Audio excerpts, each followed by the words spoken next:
Good morning. Good morning. Good morning. Good morning. Good morning, everybody. How are you? Welcome to the show at Rise Up Show with me, your host, the Queen Bee, Dani. How are you feeling? As we chat this morning to the devilishly handsome, the fabulously wonderful, the incredibly knowledgeable Mr. Fidel Bohill, the modern man. Good morning. Jodie Soul, good morning. Fabna Reddy, good morning. Elise Woodbine, good morning. The devilishly handsome Ian Dixon, good morning, sir. Shut up, for fuck's sake. Jesus. The fantastic Lizzie Jackson Barrett, good morning. Josephine Sandra, everybody, good morning.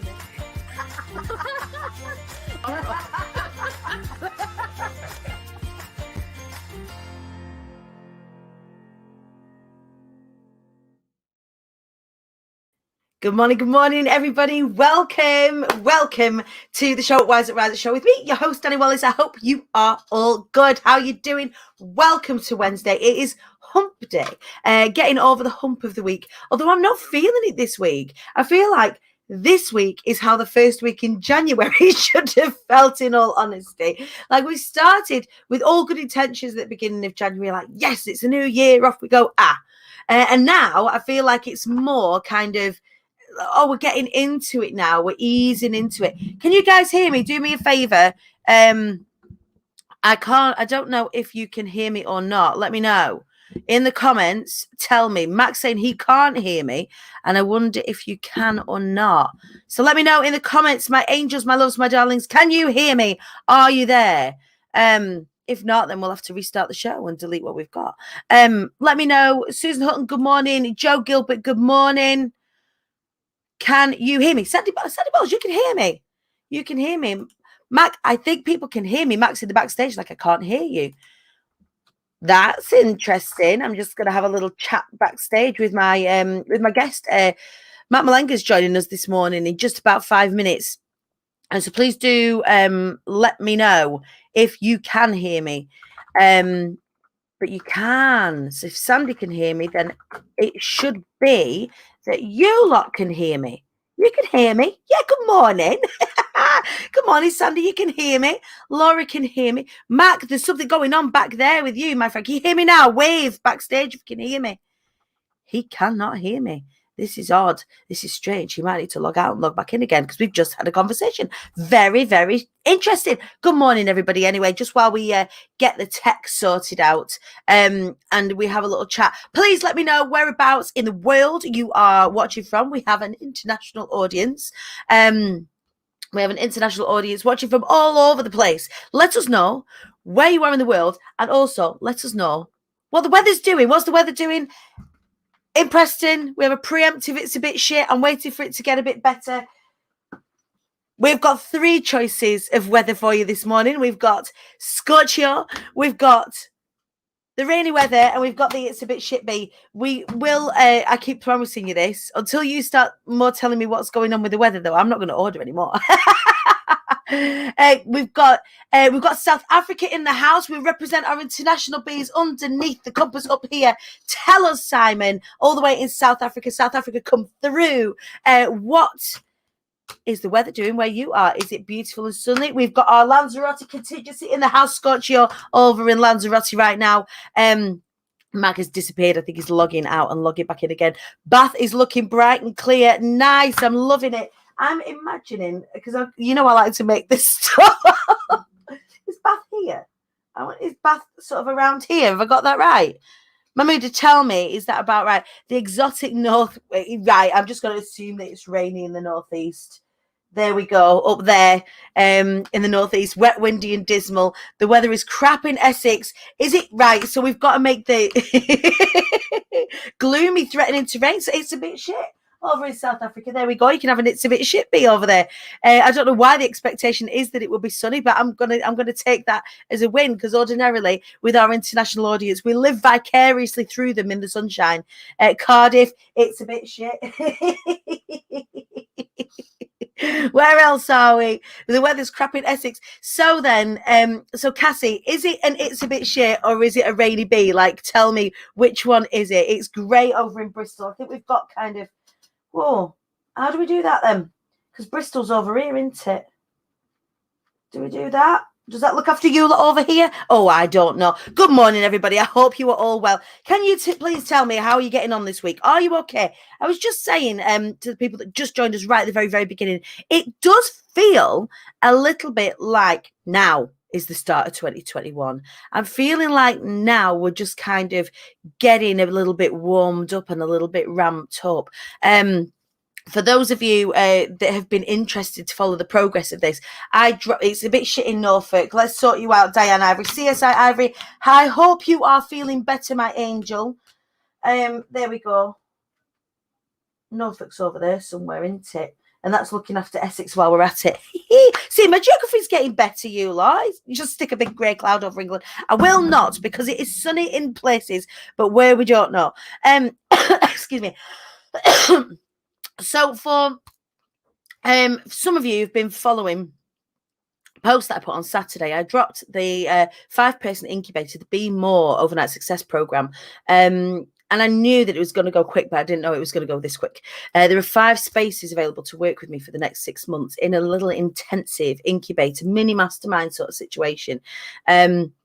And already 3 of the spots have gone. 3 of the 5 spots have already gone. So I'm really excited. I've got some more conversations booked in. But if you do want to have a chat with me about whether it is right for you, please do get in my inbox because I've got a feeling these are going to be gone by the end of the week. I'd given myself a month to sell them because I was like, I don't want to be in that kind of, when you're selling something, it's like, quick, you've got to be quick. And like the doors are shut, the doors are open, the doors are shut. I didn't want it to be like that. I wanted it to give myself some time, find the right people. I've been doing a lot of reaching out. Like, sales is a funny old thing. And we're going to be talking to our guest this morning, Mak Mulenga, about sales and copy through sales and sales through copy this morning. And I know we've got a number of you that are in the sales field, but it's felt like a funny old start to the year where sales are concerned. And I had to really think about, if what normally works isn't kind of working, then what do we do? So I wanted to test out some things. I wanted to sell something a bit smaller, a little bit more focused, but also I wanted to be able to choose. It sounds very diva-ish, but I wanted to choose who I worked with. It's a really brilliant position to be in when you can start to look about and instead of scrabbling around for scraps, actually saying, hey, I've got an incredible community here. I can see who I can help and reaching out to those people. So if you do get a message from me this week, it is not because I am super spammy sales in you. It's because I can see you and I really, really want to work with you. So just as a bit of a heads up for that, where is Mac? Mac he was backstage and now he's not backstage. So I imagine that he's just sorting his tech out. But that's okay. We can have a little chat. So I want to know, this is February. We are 1 month down out of 12 into 2021. How has your January been? How is your February feeling? And what are your goals for this month and this year? What are the things that you wanted to achieve? Because what I'm wanting to do is celebrate you in the IATQB Hive. Is anybody not a member of the IATQB Hive? You want to get yourself over there. Things are going to get jiggy in there from Monday onwards. You better believe things are going to start hotting up over in the IATQB Hive. We've got loads and loads of exciting things. We've got a challenge happening at the end of this month where we're going to be talking about self-sabotage. Jan has been amazing on the move because I know Joe Wilson has had some of the most phenomenal wins off of being on my Getting Out of Your Own Way program. Are happening, the move be happening.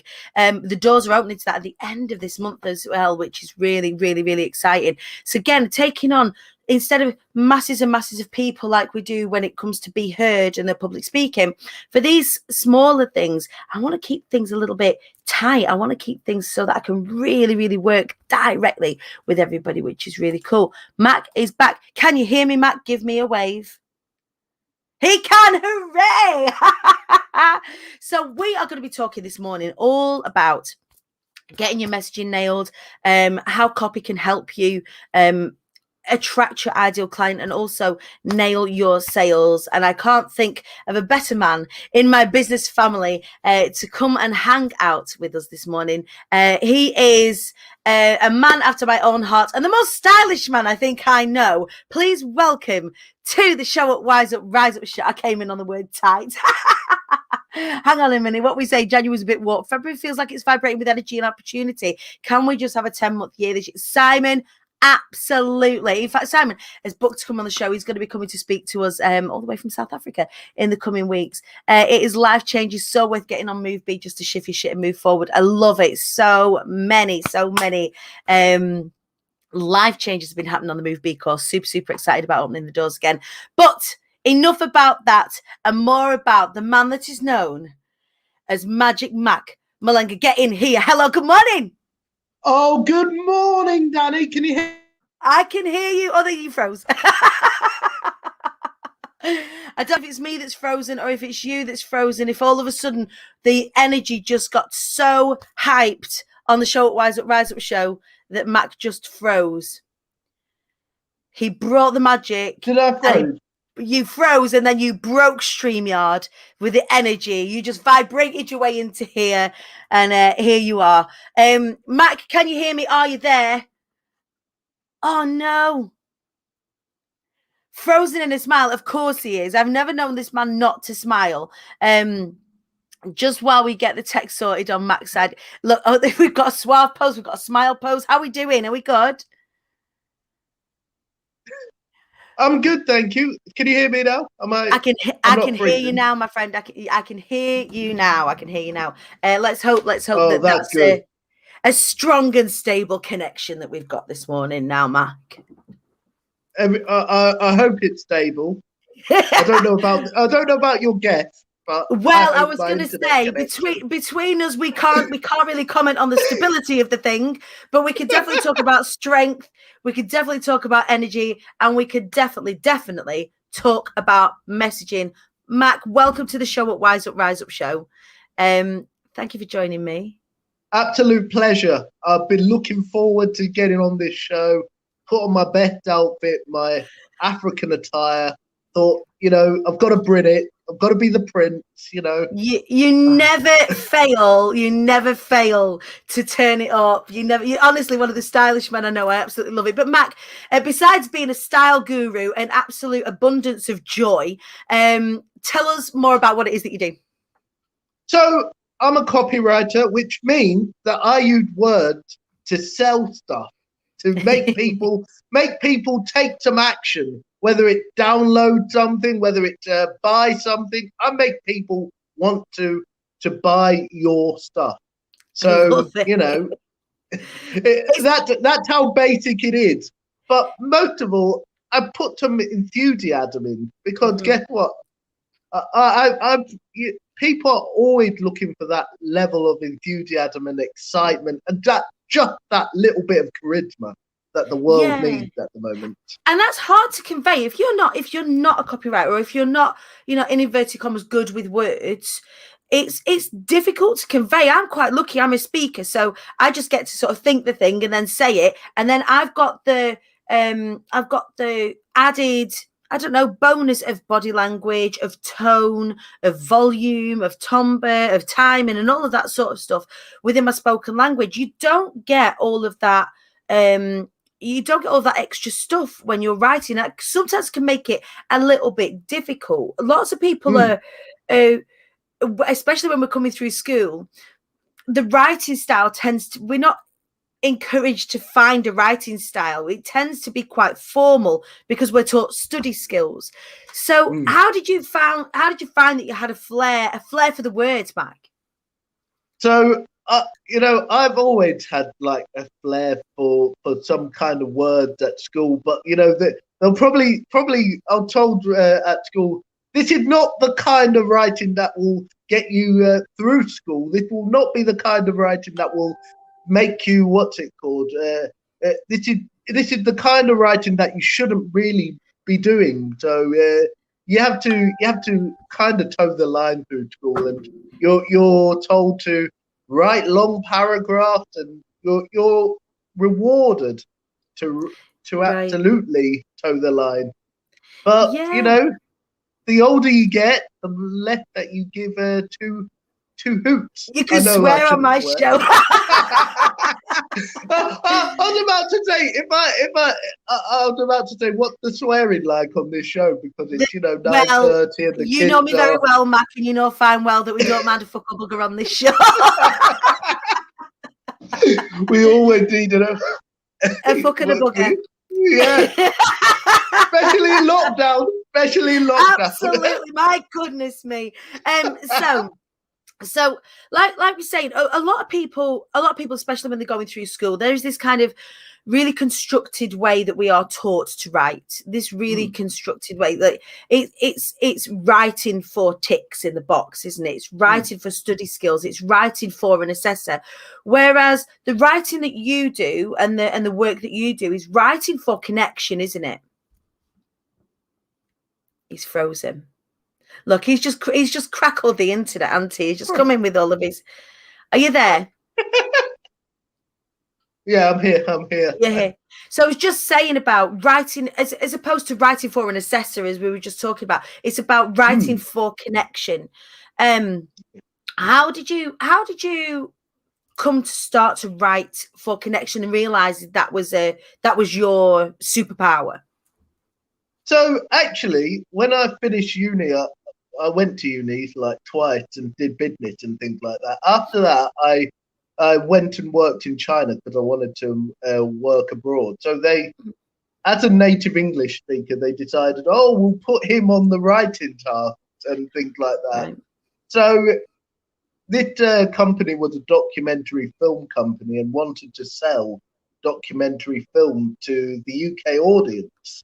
Right. Because so that they could connect with them. So you would always, what I started, this was around 2011, 2012, what you realize is that people don't actually like to read lots and lots of stuff.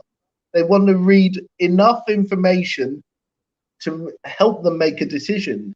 So when it comes to things like sales and things like that, the rules you're told, such as, oh, don't say this, don't say that, we're a bit screwed if we're told don't say this, don't say that. Yeah, because it ends up happening anyway. Yeah, I mean, and if we talk about entrepreneurialism, and we talk about, I mean, the majority of the audience here are they're entrepreneurs, or they're people that are into personal development, and the thing that we talk about most often is being, in inverted commas, authentic, being true, speaking your truth and what have you, and that's, you can't do that if you're writing reams and reams and reams and people don't want to read reams and reams and reams. How do you do that then? How do you be true? I mean, as a copywriter, I guess, what's the process of working with somebody to sound like them, if that's the case? Because otherwise it's not corporate speak, and it's not writing for assessors and stuff like that. You're writing to connect. How do you go from not knowing somebody to working with somebody and then being able to produce copy that sounds like them? Do you know the biggest thing, that's the simplest thing, but the hardest thing, is to just have a conversation with that person. Have a good, long, in-depth conversation where you ask them open-ended questions, such as yourself. You go on this show and ask me open-ended questions. Yeah. And people reveal little details about themselves. It's often the devil's in the detail, where they go, oh, and you go, oh, that's a spark of magic. And they just gloss over it like it's nothing. And they don't realise that actually that's the bit that is them. So, yeah.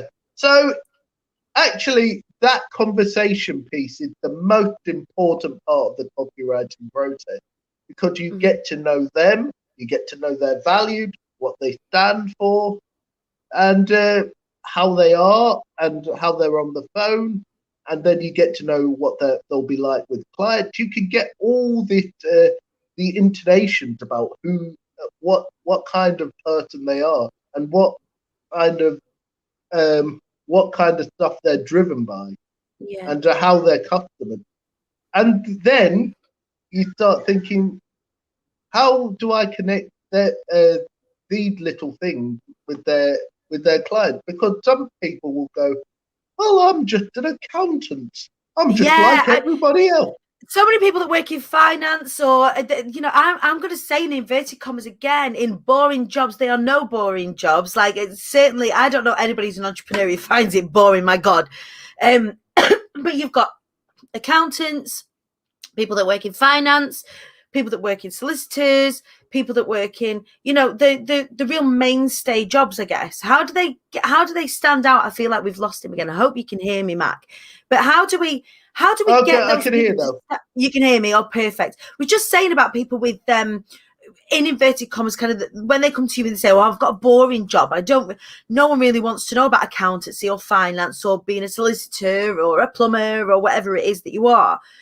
How do you get them to stand out above the parapet? How do you, with your words, get them to how do you get them to stand out? Firstly, Dani, as you said, there are no boring jobs. No. If it sounds boring, it means it's vital, which means, in inverted commas, if you are vital to the economy, you are sexy. I love it. Let's be honest. You are yes. sexy. If you are vital to the economy, you are sexy. So one thing you've got to make them believe that they are the vital organ of the economy. Right. And secondly, you understand from a layman perspective, because I'm lucky.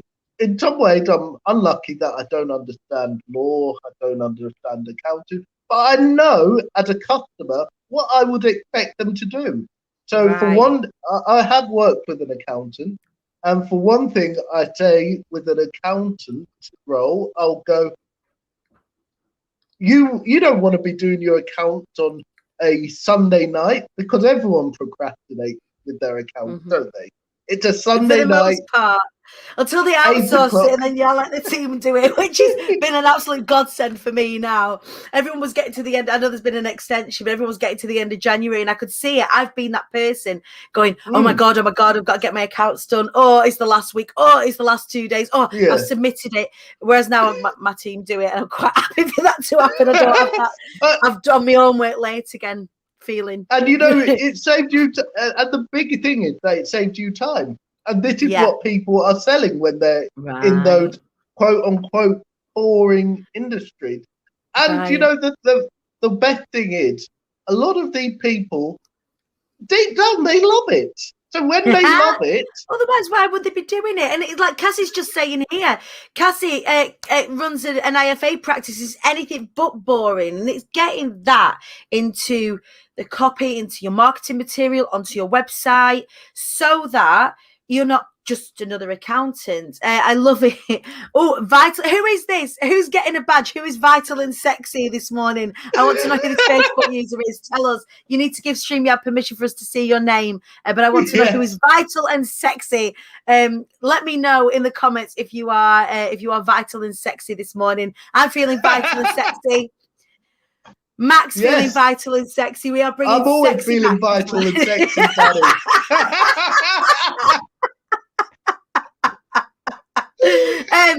So I'm just here to feel vital and sexy this morning, Mac. That's what's happening. That's where the work you do, Dani, for instance, is that vital and sexy work. You know, in the empowering ladies and gentlemen around the UK and beyond. You know, without that, people would be like in their shell.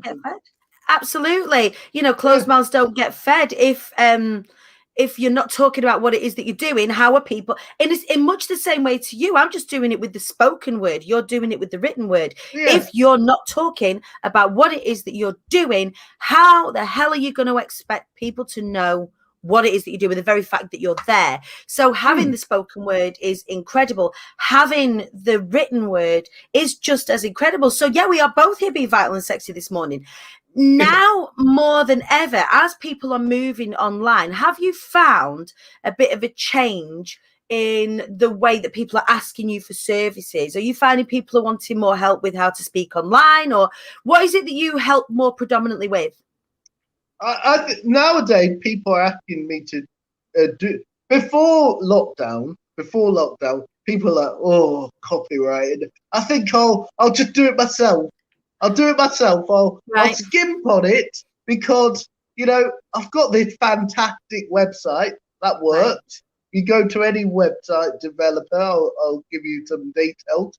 But you go to, and it worked. But the main thing they get pissed off about is that they do not have copy that make their website look amazing. Because copy, like the interior design of a house, and you know, it's the ambient and the feel and things like that. But people go, oh, nowadays people realise that they've got to cut through the noise, they've got to get to the customer, they've got to be brave and think, actually, I need to invest in the copy on my website. Because that's what draws people in. I mean, it's all well enough, and we know some fantastic web developers between us, don't we? We know some wonderful, like, shout out to Scruffy Monkeys, shout out to, I mean, incredible people that we know out in our community. Huge shout out to all of you that are web developers. But the design of a website and how the website works technically is only one piece of the pie. When you get, and you lot will know yourselves, when you get onto that website, first thing you do is go get some information. And that information, however we like it, is delivered via the written word, unless you've got a video at the beginning of your, at the top end of your website. It's being given, you're looking for details. And if that detail isn't engaging, if that detail isn't drawing people in, then you're going to leave money on the table, because it isn't good enough just to have a snazzy looking website. You've got to add that layer of writing to it as well, haven't you? And you know, it's funny that when you're adding that layer of writing, you're also adding that personality, and you're promoting yourself. You're going, I am the best thing since sourdough bread or tiger bread or whatever bread. Tiger bread. Best thing since tiger bread is definitely a situation. So, Matt, tell us, I want to know a little bit more about you, and I want to know a little bit more about your story. So tell us, so you went to uni, you wanted to work abroad, right? So you went to work in China, and you worked for the documentary makers. Tell us about what happened after that. Tell us about what brought you to creating your own business. Oh, so this is a great story. So I'm here for it. I'm ready. Tell me. I came back from China. I thought, you know, I've got this international experience. You know, walked in with my lovely suit. I've got a grey suit in the cupboard from Austin Reed, the defunct Austin Reed. Yeah, I had a tie on. I had my shirt on. I kept going. Get what? Everyone kept looking at my CV and go, oh. I kept being passed over for several jobs. Couldn't get employed by anybody. Couldn't even get a job at wherever. So, you know, until I did get one job, and I worked in finance for a little bit. In about 2014, 2015, so that year, I worked in finance and did it. I thought, they said, so you were vital and sexy over in finance. Oh yeah, they said this is the gateway to Richard and things like that. All the money, yeah. So I did it for a little bit. I was sitting in the office. I went in day. You know when you go a week in and you go, this isn't for me. Yeah. Yes. You go. This isn't for me. But you're like, oh well, I've just moved to London, so I'll give it another couple of months. Yeah. Just so that I get a return on investment, when really you should walk out the first day. You should have just got the hell out. So I did that for a little bit, and then after a few months, I decided Sunday morning or something, I'm not going back tomorrow. I just rang up and said I'm not going back. Brilliant. And guess what? It's bizarre, Dani, because people go, how did you make that decision?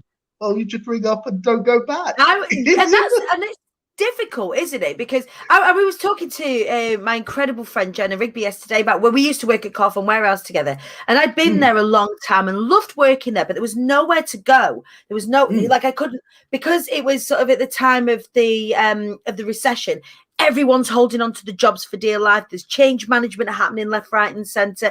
There's constant, redundancies happening. So everyone's like, I was bored. I was so bored, and getting frustrated. And me being bored and frustrated is not a good look on anybody. Like, it's not like for anyone involved in my life. If I'm bored and frustrated, it's like it's not a good time.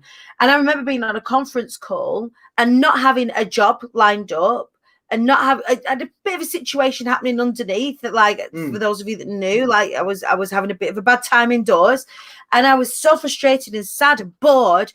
I just wrote, as I was on a conference call with my boss and the rest of our team, I just wrote, I please, this is me tendering my resignation. I am done. I will work my notice. And they didn't. They give me gardening leave and just let me go because I was just done. So I had a month to find a job. So what did you do from there? The story doesn't end. Keep telling us, we're here for it. I decided, what do I want to do? I kept going for interviews, and then it was about 2016 or 20. I went for an interview at can I tell you they're closed now. So I'll tell you the retailer. I went for an interview at BHS. And, all right, okay. For an British Home Stores, for those of you who don't know, British Home Stores was a stalwart of the UK for many, many years. So you went for an interview at BHS? Yes, and I went there and I had an interview with one lady, and she was so rude. She turned up late, like half an hour, 45 minutes late or something. And I had gone on a train from where I live in Nottinghamshire all the way down to London. And she was late. Then she was rude. And then I was like, after I got after I left the interview, I decided, I typed them and said, I don't want this job. Take me out of the protest. Yeah, I'm all right, thanks. So you resigned from a job that you hadn't got yet? Yeah, that's how ridiculous I am. Oh, that is how ridiculous I love you for being. But that's how ridiculous I am. But guess what? Being from an African household, my mum was like, how the hell can you resign from a job that you don't even have? Being so picky with jobs and things like that. And then, but then I was like thinking, but then after going to another interview, I went to another interview at a creative agency. And this was the funny thing. They were like, oh, we've got loads, when they say we're interviewing lots of people. Loads of people, we've got hundreds of applicants. Imagine if you're going dating, like on you don't, because you're married and I don't. But if you imagine if you're going dating and things like that, and then you say, well, I'm seeing lots of people, so I'll let you know after this. We'll let you know. Let you know if you're successful.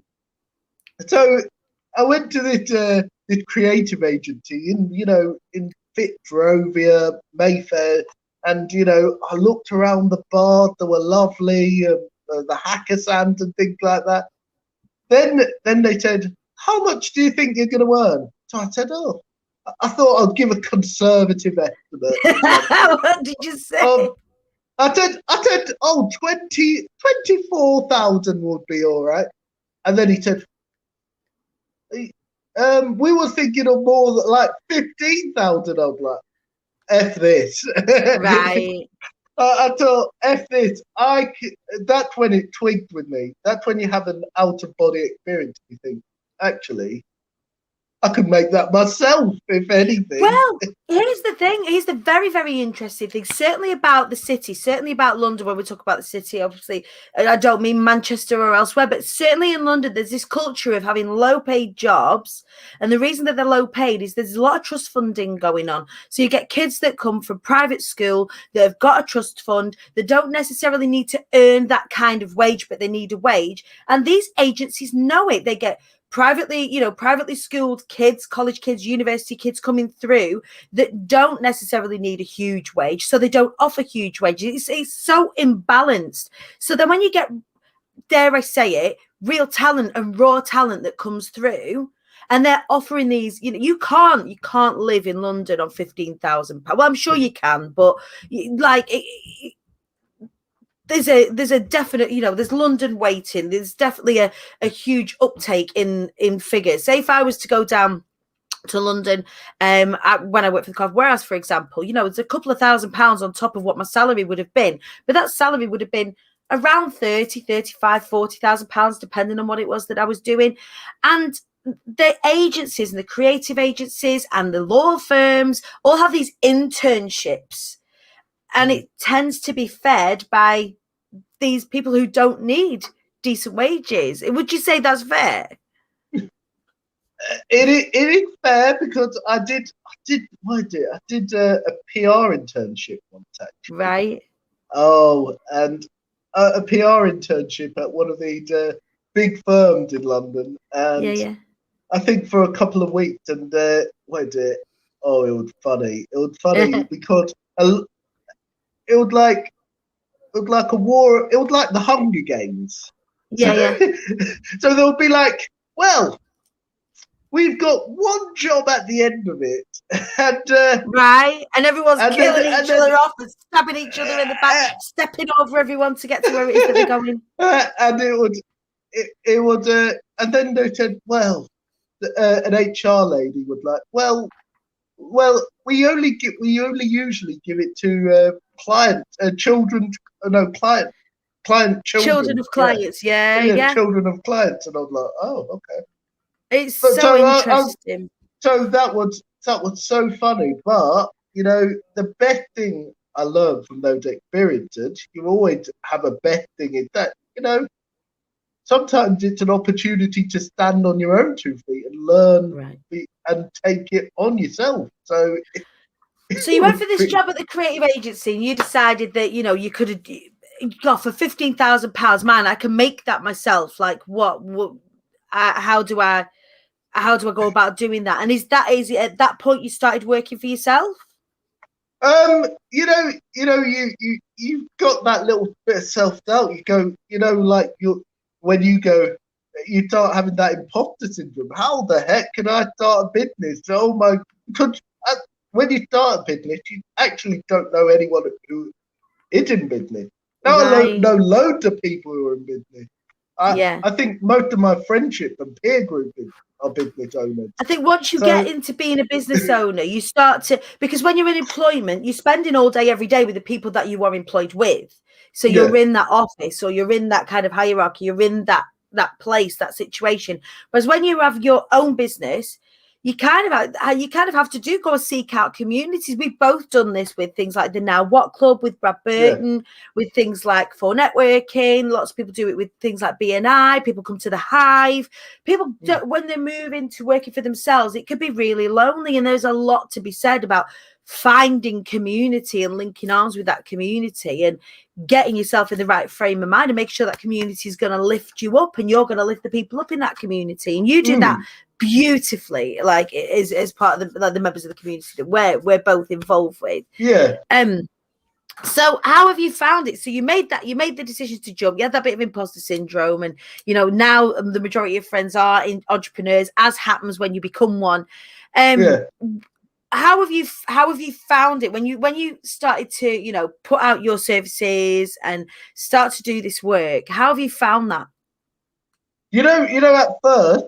At first you think everybody's got an idea about what bloody doing, don't you? You think, oh, so and so's got an idea, until you're in there for the best thing I think when you start off is you've got this ignorance, and the ignorance actually it's like what, ignorance and energy are great things. Right? At the start of business. I believe, because you go, well, I can do that.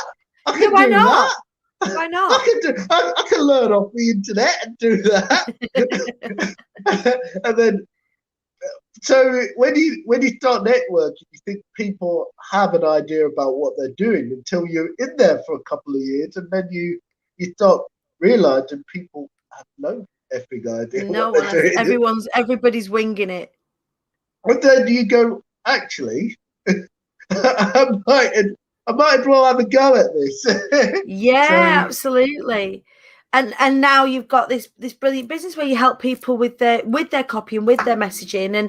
and tell us, because I know people are asking us in the comments, where can we hang out with you? Where can we get some more of this Mac energy? Where can we find out more about what it is that you do? So you can find out more about me at my website, www.magicmacmedia.co.uk, or you can connect with me on Facebook, Mak Mulenga, or you can connect with me on Instagram, the real Magic Mac. The real magic. I even forgot what my name was because I've changed it more times than P Diddy. So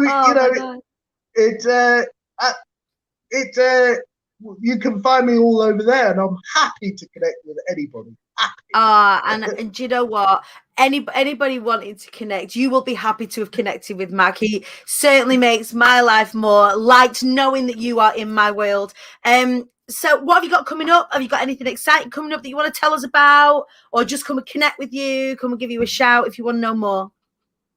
Just come and come and connect with me, and although I do have a networking meeting starting called Media Mondays, Magic Media, sorry, 4N Magic Media. So you better get yeah.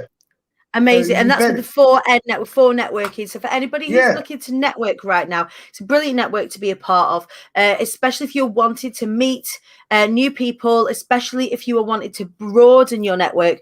4 network have all different types of themes of networking. There's generic networking. There's all sorts of stuff. So you're going to be doing Magic Media. Mac, thank you for joining me this morning. It has been a pleasure, as ever, to have a chat to you.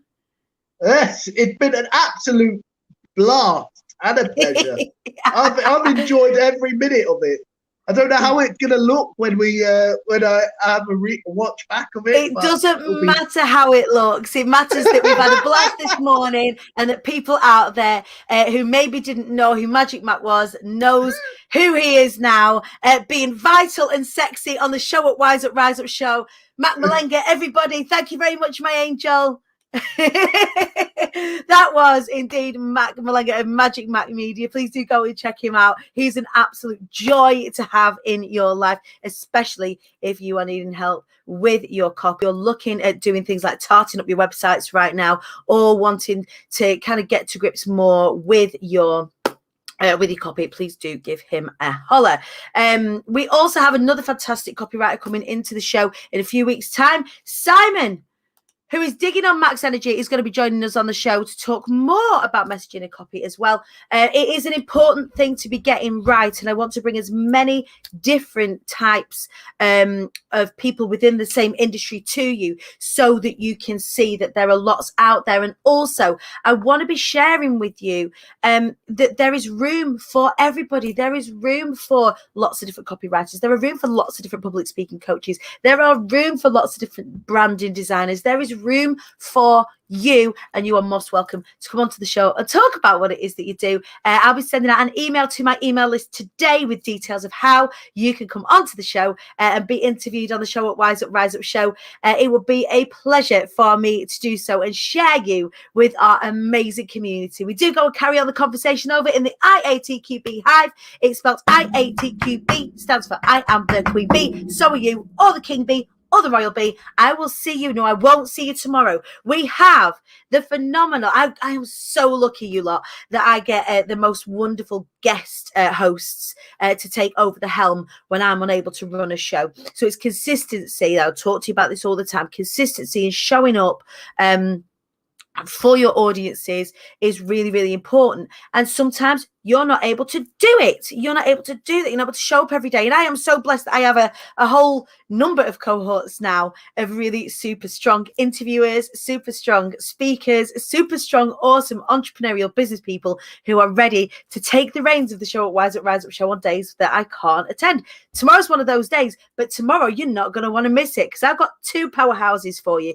I've got Jojo Smith of Creative Sass, she's an OG Queen Bee, and also she's on the Be Inspired cohort. She's going to be talking at Be Inspired on the 23rd of April. Be Inspired is going to be a 2-day festival, 22nd and 23rd of April this year. More details coming on that next week. We have got a huge announcement about that next week, and I'm very, very excited to share that with you all. So please hold on to your knickers for that one because it's a big one. But tomorrow we're going to be talking about sex. Jessica Staniforth is going to be joining us to start talking about having the talk. How do you have a sex positive household when you've got kids in the house? How do we address plus size within the sex conversation? Jessica Staniforth is going to be bringing that to the table tomorrow as she talks to Creative Sasses,